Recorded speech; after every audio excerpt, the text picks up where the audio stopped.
خبریں transparency international کے corruption perception index میں پاکستان کی درجہ بندی میں بہتری آنے لگی۔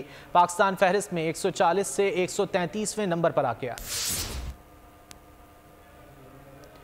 ٹرانسپیرنسی انٹرنیشنل کے کرپشن پرسپشن انڈیکس میں پاکستان کی درجہ بندی میں بہتری آنے لگی ہے۔ پاکستان فہرست میں 140 سے 133ویں نمبر پر آ گیا۔ ٹرانسپیرنسی انٹرنیشنل کی پاکستان سے متعلق مثبت رپورٹ۔ کرپشن پرسپشن انڈیکس سال 2023 پاکستان کا نمبر 140 سے کم ہو کر 133 پر آ گیا۔ ٹرانسپیرنسی رپورٹ کے مطابق کرپشن انڈیکس 2 پوائنٹس بڑھ کر 27 سے 29 ہو گیا۔ رپورٹ میں 2023 کے دور حکومت کا احاطہ کیا گیا۔ رپورٹ میں کہا گیا ہے کہ ریاست کے مختلف ستونوں نے بدعنوانی کے خلاف کوششیں کی۔ حوالے سے بات کر لیتے ہیں۔ اس وقت ہمارے ساتھ موجود ہیں سربراہ پلڈیٹ احمد بلال محبوب صاحب۔ احمد صاحب بہت شکریہ آپ کے وقت کا۔ احمد صاحب، کرپشن پرسپشن انڈیکس میں پاکستان کی درجہ بندی میں بہتری آئی ہے، کیا کہیں گے؟ بہت شکریہ۔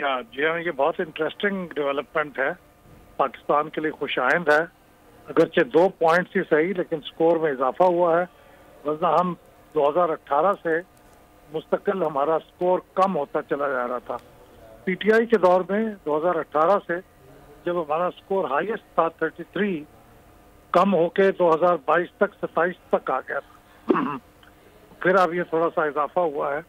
اس سے پہلے پیپلز پارٹی اور پی ایم ایل این کے زمانے میں 2010 سے لے کے 2018 تک یہ سکور مستقل بڑھتا رہا تھا۔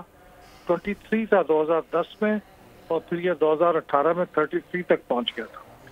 تو پی ایم ایل این اور پی پی پی کے زمانے میں جنہیں عام طور پہ کہا جاتا ہے اور الزام دیا جاتا ہے کہ کرپشن بہت زیادہ تھی، اس زمانے میں حقیقتاً یہ سبسکرائب کریں اور بیل دبائیں تاکہ کوئی خبر رہ نہ جائے۔